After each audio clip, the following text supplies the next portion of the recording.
Ah, mes chers frères et sœurs, ça fait vraiment du bien de se retrouver.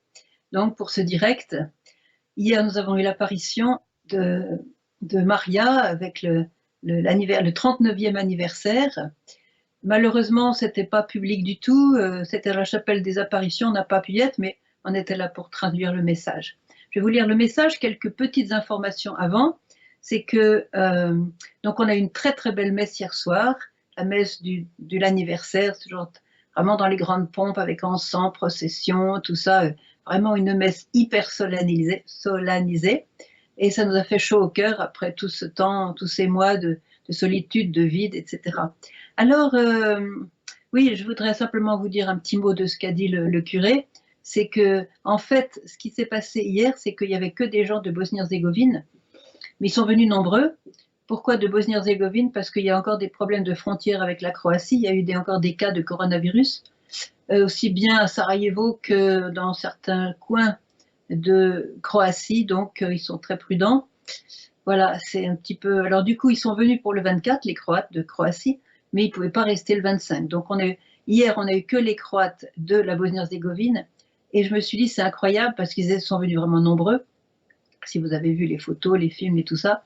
Alors, ils sont venus nombreux et c'était très beau de voir que c'était comme un petit peu comme au début des apparitions, comme si Medjugorje était rendu aux Croates. Et je me suis dit, mais mon Dieu, j'en ai pleuré d'émotion. C'est comme si Medjugorje, après toutes ces années avec des millions de personnes qui venaient de tous les pays du monde, que d'un seul coup, Medjugorje est devenu croato-croate à nouveau. Il n'y avait que des Croates. Bon, quelques personnes comme moi qui sont là, voilà, placées par, j'espère, la Sainte Vierge.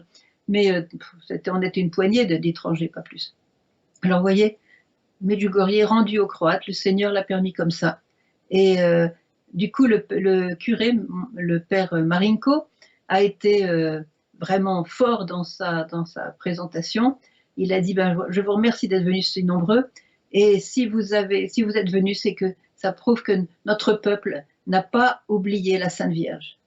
Et si vous n'avez pas oublié la Sainte Vierge, ça prouve que notre peuple a un futur, a un avenir.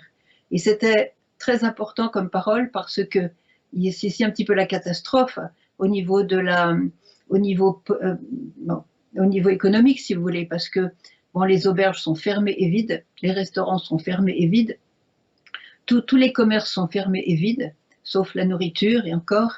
Et puis donc c'est des personnes qui vont passer presque un an sans client, quoi. Donc sur le plan économique, c'est très très difficile. Et quand le curé a dit notre pays a un futur, même sans le tourisme, même sans toutes ces choses-là, eh bien le pays, parce qu'il n'a pas oublié la Sainte Vierge, eh bien il y a un futur, vous voyez. Donc c'est là. Alors ça a été applaudi évidemment. Encore une autre petite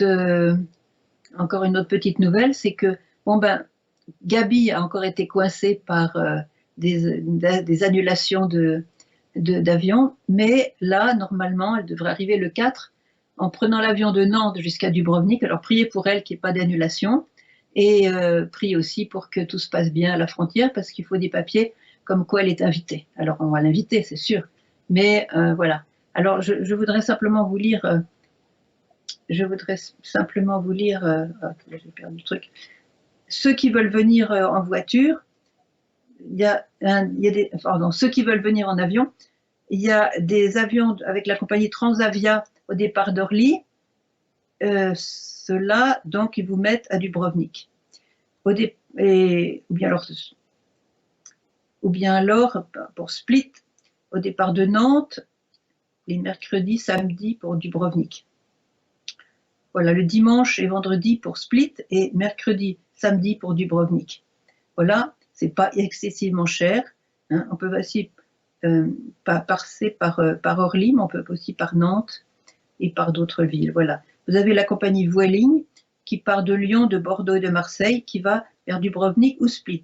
Et puis vous avez la compagnie EasyJet au départ de nombreuses villes de France qui va vers Split ou Dubrovnik. Ça, vous avez tous ces détails-là sur les sites de ces compagnies-là. Donc c'est Transavia, Vueling et EasyJet. Mais je le répète, prenez bien vos enseignements, soyez bien informés parce qu'il faut des papiers pour rentrer. En tout cas, aujourd'hui, c'est ce qu'on m'a dit, mais ça peut changer tous les jours. Voilà. Et donc, j'espère que vous allez venir, j'espère qu'on va se retrouver, parce que quand même, ça fait long. Hein. Voilà. Je vais maintenant vous lire le message. Maria a reçu donc hier, un message mensuel.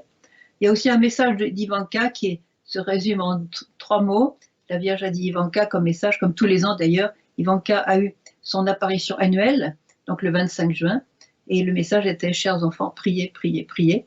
Et voilà. Et puis la Vierge a béni tous ceux qui étaient là, c'est-à-dire sa famille en fait, c'était privé. Voilà, je vous lis le message. Écoutez bien, et remplacez le mot « Chers enfants » par « Cher » et votre prénom. Voilà, comme ça, vous allez l'écouter comme une lettre personnelle. Chers enfants, j'écoute vos cris et vos prières, et j'intercède pour vous auprès de mon Fils Jésus, qui est le chemin, la vérité et la vie. Revenez à la prière, petits enfants, ouvrez vos cœurs en ce temps de grâce et marchez sur la voie de la conversion. Le mot utilisé, c'était « mettez-vous en route », quoi, sur la voie de la conversion. Votre vie est éphémère. Et sans Dieu, elle n'a pas de sens.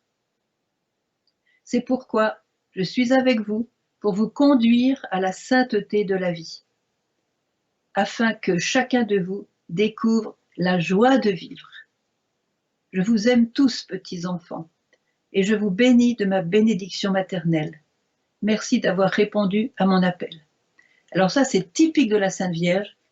On est dans la dèche jusqu'au cou, on a des problèmes économiques, on a des problèmes sérieux, familiaux, etc., à cause des conséquences du confinement, à cause de ce qui se passe encore maintenant, avec toutes les, voilà, l'histoire du vaccin, l'histoire de la mondialisation, l'histoire de ceci, de cela, la politique, bon bref, tout. On a vraiment beaucoup de choses. Et la Vierge nous dit, voilà, c'est un temps de grâce, et elle nous demande de découvrir la joie de vivre. Parce que elle voit la réalité. Nous, on voit la terre, on voit l'immédiat, et elle voit globalement ce que le Seigneur est en train de faire. Il fait des choses belles. Et elle est vraiment, elle est prophète. Alors, j'ai essayé de, voilà. D'abord, elle dit, j'écoute vos cris. Alors, l'important, elle a dit, j'écoute vos cris et vos prières. C'est pas un hasard que ce soit ensemble, les cris et les prières. Parce qu'il y a une manière de crier sans prier. Et ça, c'est grave. On peut crier dans le vide. On peut le crier comme il n'y a personne qui nous écoute. Hein, les païens, ils crient, ils ont bon crier, ils croient qu'il n'y a personne qui les écoute. Alors, Dieu les écoute quand même. Mais ils ne pensent pas qu'il y a quelqu'un qui les écoute. C'est horrible. C'est horrible. Alors, il ne faut pas penser que crier, c'est un péché, parce que Jésus lui-même a crié sur la croix. Dans la Bible, on voit beaucoup de gens qui ont crié. Sainte Élisabeth, quand elle a vu arriver la Vierge, elle a crié. Jésus a crié plusieurs fois.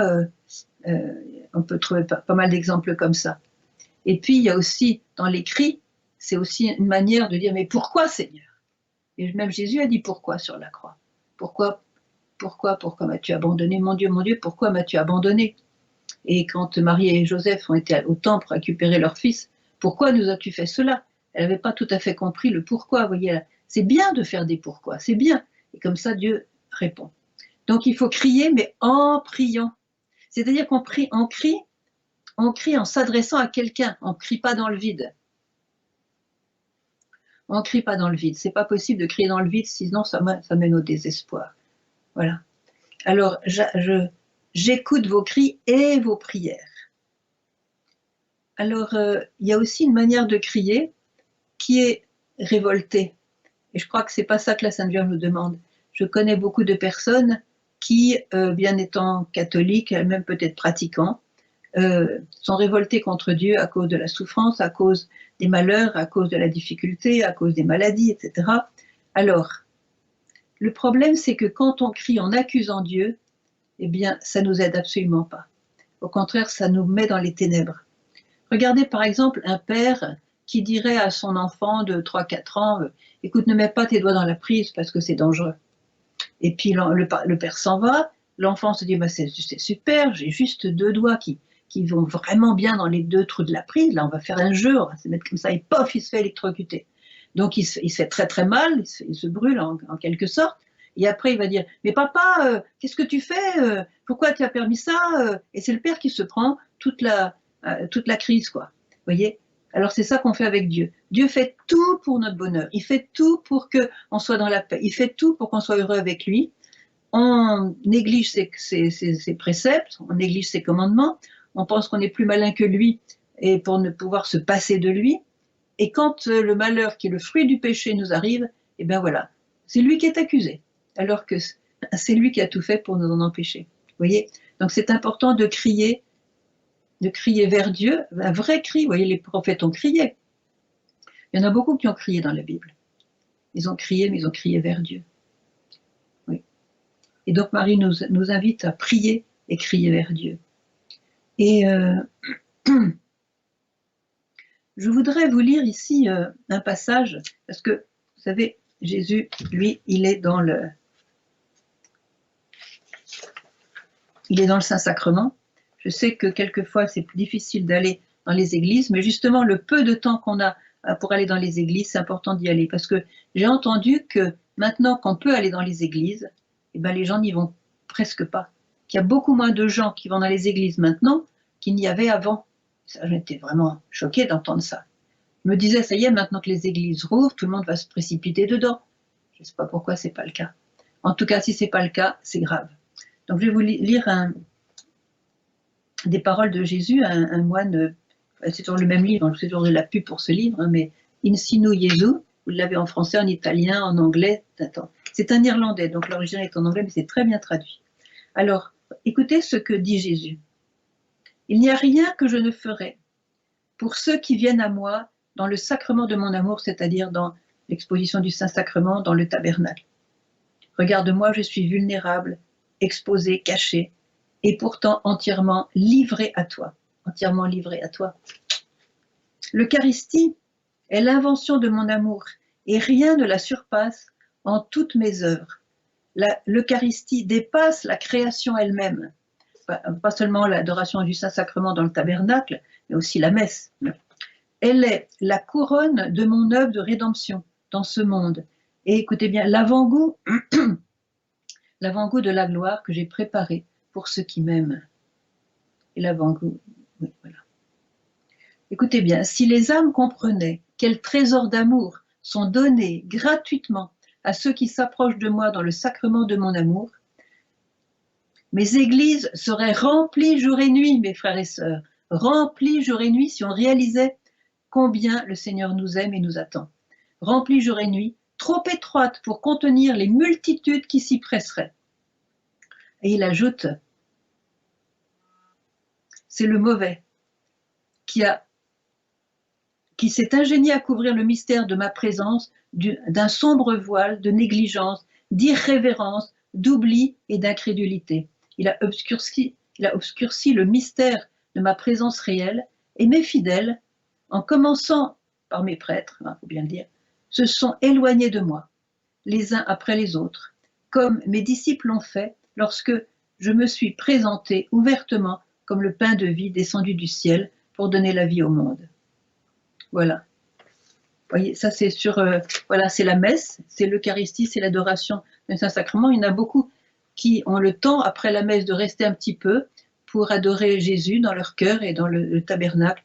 Alors je vous en prie, surtout faites-le, parce que les églises doivent se remplir si on veut avoir la victoire sur la mort, sur la maladie, sur tous les virus qui nous attendent et sur toutes les crises, les manques, la famine, la haine, la violence, le sang qui va couler. Si on veut la victoire, elle vient de Dieu. Elle vient que de Dieu. Qui sommes-nous pour obtenir une victoire? Donc là, j'écoute vos cris et vos prières. Alors, elle intercède aussi pour nous. Pourquoi Marie est si forte en intercession? C'est parce qu'elle a la compassion, la vraie compassion envers ses enfants. Elle voit combien certains souffrent, elle voit combien sont dans des situations quasi ingérables. Mais comme elle nous l'a dit, quand vous pensez qu'il n'y a pas d'issue, chers enfants, mettez-vous à genoux et priez, et dans la prière, vous trouverez une issue.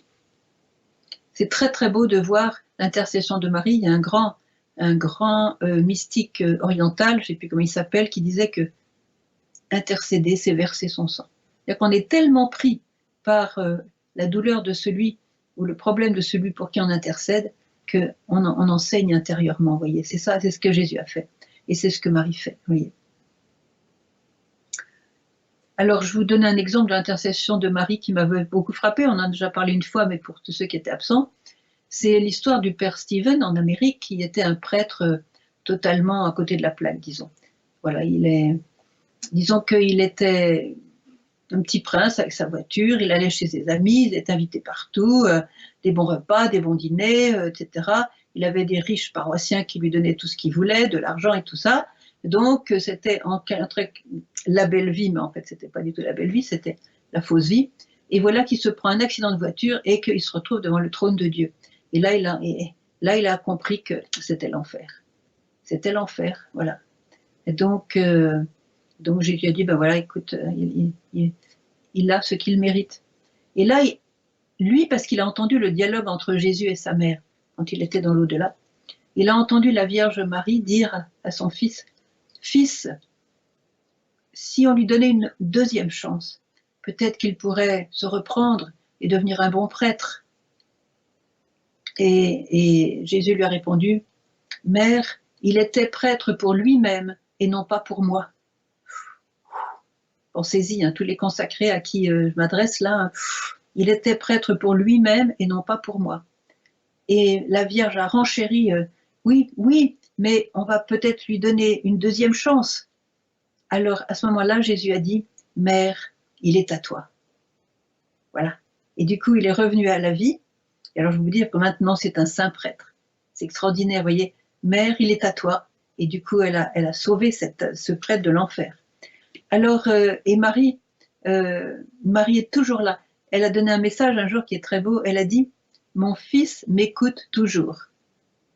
Et quand il n'écoute pas au premier degré, il va écouter au deuxième degré et jusqu'au troisième degré, mais elle va avoir gain de cause parce que son fils l'écoute toujours. Alors ça, c'est magnifique. Voilà. Mon fils m'écoute toujours. Alors, je vais vous relire un autre passage. Excusez-moi, je suis un petit peu à lire. Je sais qu'il y en a qui n'aiment pas beaucoup que je lise, mais c'est tellement beau que je ne voudrais pas changer les mots de cet extraordinaire témoignage. Marie parle à ce prêtre donc. « Donne-moi donc tout ce que tu voudrais offrir à mon fils et à son père. Cela sera purifié comme l'or dans la fournaise, parce que je le presserai contre mon cœur. » Tout ce qu'on donne à Marie, elle le presse contre son cœur. « Rien d'impur ne peut résister à la flamme d'amour qui brûle dans mon cœur immaculé. Seul l'amour y demeure. » Vous voyez, si on donne à Marie, si on se donne à Marie, on lui donne nos soucis, nos souffrances, nos maladies, nos questions, notre devenir, notre famille, notre travail, enfin tout quoi, nos biens matériels. « Donne-moi tes faiblesses, tes péchés passés, tes fautes quotidiennes, et à mon fils, je ne présenterai que l'amour avec lequel, malgré toutes tes faiblesses, tu désires l'aimer, et avec lui aimer le Père. Lorsque je vois l'un de mes fils défiguré et souillé par le péché, je suis poussé non pas à le juger, mais à lui faire connaître la miséricorde et à employer tous les moyens à ma disposition pour qu'il se relève et se remette entièrement des ravages du péché. Tant de ceux qui se battent contre des tendances invétérées du péché et contre des vices pernicieux s'en trouveraient rapidement libérés si seulement ils venaient à moi avec une confiance filiale totale, en me laissant faire pour eux ce qui m'inspire mon cœur maternel et miséricordieux. Il n'y a pas de limite à ma patience d'intercession. Il n'y a pas de limite à ma puissance d'intercession, parce que le Père me l'a donné ainsi. Vous voyez, c'est le Père céleste qui a demandé à Marie d'intercéder pour nous. Et donc, elle fait son job, Et elle le fait très très bien, parfaitement, parce qu'elle ne désire qu'une chose, c'est le salut de tous ses enfants. On ne se trompe jamais en venant à moi. Quelle que soit la complexité du problème, la laideur du péché, je suis la servante de la divine miséricorde, le refuge des pécheurs et la mère de tous ceux qui luttent contre les forces du mal. Venez donc à moi. Je peux même dire cette parole de réconfort prononcée originellement par mon fils. Venez à moi et je vous donnerai le repos. Voilà, ça c'est Marie. C'est Marie. Alors, voyez, donc quand elle vous dit « j'intercède pour vous », ça veut dire donnez-lui vos soucis, vos faiblesses, vos péchés. Elle va presser tout ça contre son cœur et ça va ressortir transformé avec ses parfums, avec tout ça. Enfin, c'est une sorte de transformation, j'allais dire magique, mais non, elle est tout simplement divine. Et quand elle va donner le paquet à Jésus, ça va sentir bon. Et du coup, il va être complètement, voilà, au ciel. Voilà, au ciel. Voilà. J'intercède pour vous auprès de mon Fils, qui est le chemin, la vérité et la vie. Aujourd'hui, il y a beaucoup d'autres chemins qui nous sont proposés. Il y a une confusion totale sur la vérité. Quant à la vie, eh bien, on préfère la supprimer plutôt que de la vivre. Et ça, c'est bien de se rappeler que Jésus est le chemin, la vérité et la vie. Et aujourd'hui, comme avant et comme toujours, il le sera. Voilà. Je continue. Revenez à la prière, petits enfants. Alors là, j'ai eu honte. J'ai eu honte parce que ça fait 39 ans qu'elle nous serine la même chose. Et aujourd'hui, elle ne nous dit pas prier, prier, prier, elle nous dit revenez. Ça veut dire qu'on a abandonné. Quand on revient, c'est parce qu'on n'est plus là. On était parti, il faut revenir. Après 39 ans, mes chers frères et sœurs, il faut vraiment qu'on s'y mette. Il faut vraiment qu'on s'y mette. Revenez à la prière. Prenez des temps de prière chaque jour. Vous voyez, quelquefois on se dit, mais la prière, on a d'autres choses à faire. La prière, ben, je ne sais pas quoi dire. La prière, je ne sais pas comment m'y prendre. Et puis je ne sais pas quoi faire comme prière. Et puis ceci, voilà. Le malin trouve toutes les excuses du monde pour nous empêcher de prier.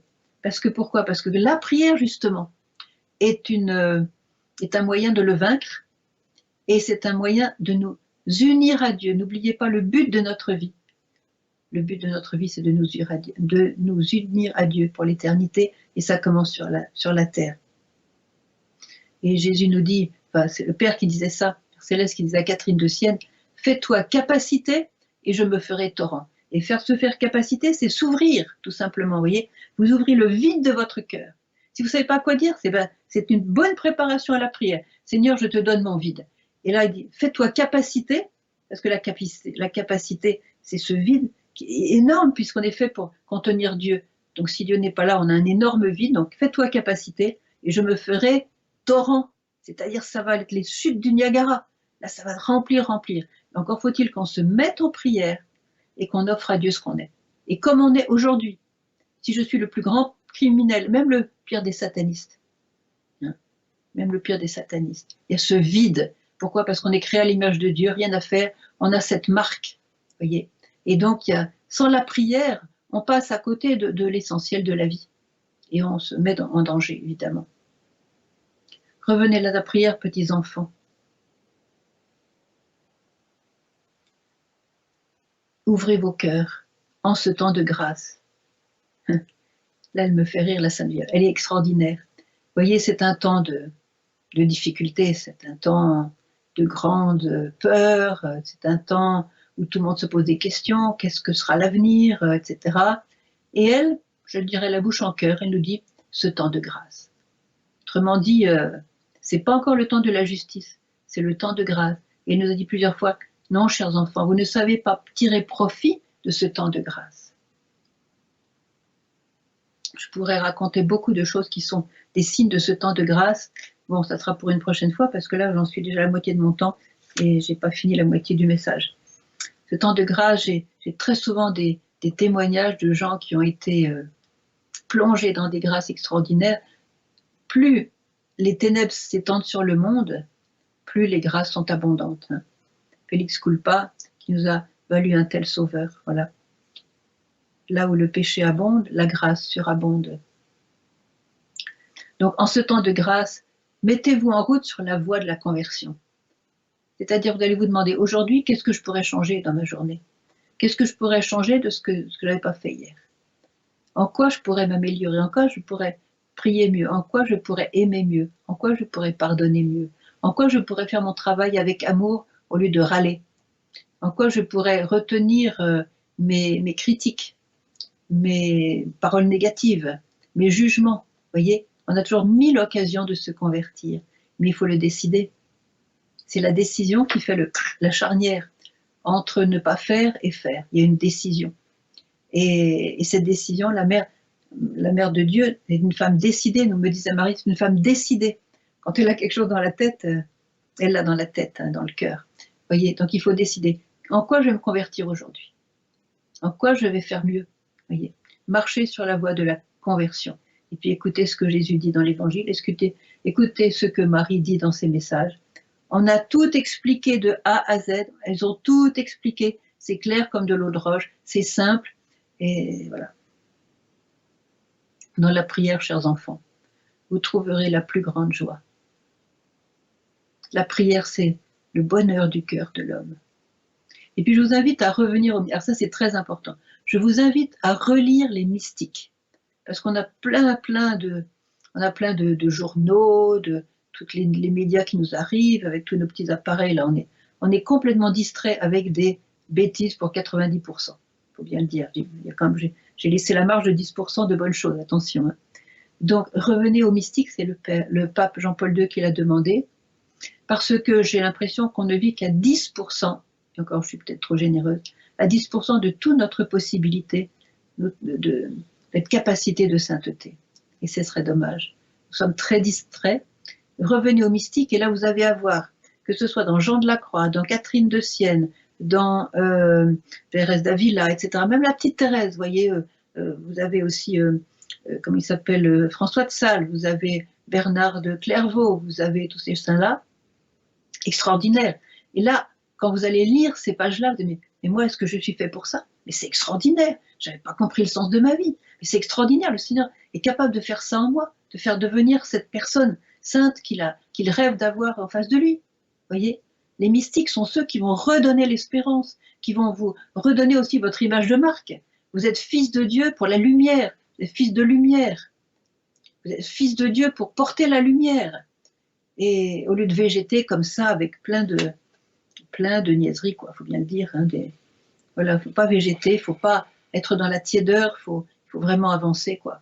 Et avec les mystiques, je vous le recommande. Hein, vous avez peut-être déjà dans les livres dans votre bibliothèque, ils sont peut-être fermés depuis longtemps, ouvrez-les. Vous avez aussi des bonnes vidéos, des bons CD avec tous ces saints-là. Mais lisez les saints, lisez les mystiques, vous allez renaître. Et on a besoin aujourd'hui de renaître parce que la vie est difficile. Et je crois, sans pouvoir me tromper, qu'il va falloir qu'on oublie complètement ce qu'on vivait encore il y a 4 mois. Il faut oublier la vie qu'on avait avant. Il faut l'oublier parce qu'elle ne reviendra pas. Elle ne reviendra plus. Il y a eu un tournant de prix dramatique. Et c'est pas la peine de regarder en arrière. C'est pas la peine de retrouver nos vieilles chaussures, nos vieux points de repère. On s'était trompé, la Vierge a dit, vous avez suivi le mauvais chemin. On s'est mis soi-même hein, à cause du péché du monde, qui est quand même maintenant un point de glorifier le péché. Satan règne, comme l'a dit Marie. Le péché est en train de régner aussi. Donc, on récolte ce qu'on a semé. Bien sûr, c'est pas toujours ceux qui ont semé qui récoltent la même chose, mais bref, on est un corps et on est une humanité unie aussi en Dieu. Donc le passé ne reviendra pas, il faut s'organiser pour l'avenir avec les épreuves à la clé, il faut le savoir. Et dans les épreuves, la Vierge nous parle de la joie de vivre. Voilà. C'est un temps de grâce où nous pouvons enfin goûter quelque chose de surnaturel. La joie surnaturelle. La paix n'est pas un sentiment, c'est un don de l'Esprit Saint. La joie n'est pas un sentiment, c'est une décision de vivre avec Dieu et de nous unir à Dieu. Vous voyez, l'amour n'est pas un sentiment, c'est une décision de faire du bien. Vous voyez, quel que soit le sentiment. Si on a le sentiment, tant mieux, et c'est pas complètement nécessaire. Vous voyez. Non, la Vierge, elle nous emmène dans des régions dont on rêve. Hein, heureusement qu'elle est là pour nous élever un petit peu le niveau, là, parce que ça stagne, tout ça. Donc revenez au mystique. Alors, elle nous dit aussi, elle nous a balancé des trucs assez forts cette fois-ci. Votre vie, chers enfants, est éphémère. Votre vie est éphémère. Et dans toute la Bible, on a, que ce soit dans les psaumes ou dans les prophètes, etc., on a cette idée que notre vie est passagère. C'est une promenade de courte durée. C'est une promenade de courte durée, et comme la fleur des champs qui ce matin fleurit et ce soir sera desséchée, et elle disparaîtra. C'est ça notre vie. Ça, oh oui, bon, j'ai plus que ça. Oui. j'ai plus beaucoup de temps. Donc, notre vie est éphémère, souvenez-vous. Celui qui avait amassé dans ses greniers, disant, ouais, maintenant je peux faire la fête, je peux profiter de la vie. Insensé, lui dit le Seigneur, ce soir même on te reprendra ton âme. Et tes biens, qui les aura? Voilà. Alors, et la Vierge nous dit, sans Dieu, votre vie n'a pas de sens. Alors c'est le scoop de ce message.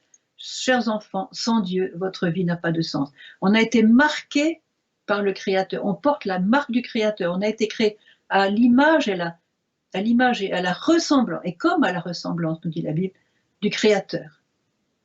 On est marqué. Et notre soif de lui est infinie. Il a creusé ce grand espace pour pouvoir se loger. Nous sommes les tabernacles du Dieu vivant. Alors, voyez, c'est ça qu'il faut viser, quoi. On porte la marque du Créateur, c'est lui qui est notre source, et en même temps, il est notre destinée. Et si on ne se branche pas sur la source, comment pourrons-nous marcher vers la destinée? Voyez. Je me souviens d'une chose qui était écrite sur un mur, Dieu est mort, signé Nietzsche. Et puis le lendemain, c'était dans une université, les étudiants avaient mis Nietzsche est mort, signé Dieu. Voyez. Et un autre disait, si ton Dieu est mort, prends le mien, il est ressuscité. Oui, j'aime bien ces phrases-là, ça dit, voilà. Et elle veut nous conduire, Marie veut nous conduire vers la sainteté de la vie. On a parlé souvent de la sainteté. Lisez les mystiques et vous verrez ce que la sainteté, c'est le désir du cœur de l'homme. Et sans la sainteté, chers enfants, vous ne pouvez pas vivre. Elle ne dit pas ça aux prêtres et aux religieux, elle dit à tout le monde. La sainteté doit être dans les familles, voyez. Et elle termine en disant, oh là là, il y a encore deux choses. Que chacun de vous découvre la joie de vivre. Elle nous parle de la joie de vivre, elle nous la donne. Accrochez-vous à Marie, priez Marie, remettez-lui toutes vos affaires, quelles qu'elles soient, les sales et les propres, toutes vos affaires, mettez-lui tout dans son giron, dans son cœur immaculé. Elle va présenter ça à Jésus et vous allez goûter la joie de vivre. Parce qu'elle, malgré toutes les souffrances qu'elle a pu endurer, c'est la joie, c'est la paix, c'est la joie de vivre. Elle a dépassé tout parce qu'elle avait Dieu dans son cœur et elle offrait tout au Seigneur. Je vous aime tous, petits enfants. Elle aime les bons, elle aime les méchants. Si parmi nous, il y a un sataniste, il y en a certainement dans les milliers de personnes qui vont regarder la retransmission, eh bien je dis à ce sataniste, Dieu vous aime. Marie t'aime. Et si tu regardes bien profond dans ton cœur, au-delà de la haine peut-être qui te motive et que tu fais agir et qui t'obsède, regarde, il y a une soif d'amour, d'infini. Alors assieds-toi et regarde, pense à ton futur, pense à ta destinée future, parce que dans 1 an, dans 10 ans, dans 50 ans, dans 80 ans peut-être, tu seras sous terre, dans une tombe. Alors pense qu'est-ce que tu veux pour ton avenir éternel? Voilà. Nous sommes créés pour l'union avec Dieu et c'est ça notre destinée, c'est ça notre bonheur et c'est ça que le Seigneur rêve pour chacun de nous. Et Marie nous donne sa bénédiction. Je vous bénis de ma bénédiction maternelle. Quand j'ai lu ça, je me suis dit, oh là là, ça me rappelle, j'étais pas là, mais ça me rappelle quand même cet épisode où quand Jésus est parti pour sa passion, il est venu trouver sa mère pour lui raconter évidemment tout ce qui allait se passer et surtout pour demander la bénédiction maternelle sur lui. Et Marie, sa mère, l'a béni. Imaginez la scène. Et puis après, elle a dit, fils, bénis-moi. Imaginez cette scène de ces deux cœurs immaculés, parfaits, de complète amour, voyez, cette union extraordinaire, mystique entre ces deux-là. Eh bien Marie, elle nous bénit de la même façon qu'elle a béni son fils. Ma bénédiction maternelle, celle que j'ai donnée à mon fils Jésus, je la donne à chacun de vous. Recevez-la dans votre cœur. Et comme par hasard, en ce moment même, c'est l'apparition de la Vierge Marie, donc je vais m'arrêter. On va rester peut-être 1 minute en silence et on va passer aux questions. Mais on prend 7 minutes pour accueillir la Sainte Vierge parce que c'est en ce moment qu'elle apparaît à Vitska, à Maria et Ivan. Voilà. Et ils sont tous les 3 à Medjugorje. Et donc, unissez-vous à nous qui ouvrons notre cœur pour recevoir la Sainte Vierge et qu'elle vous bénisse tous de sa bénédiction maternelle. Vous qui êtes bon ou mauvais, c'est pareil, vous allez la recevoir parce qu'elle est très bonne et elle vous aime infiniment.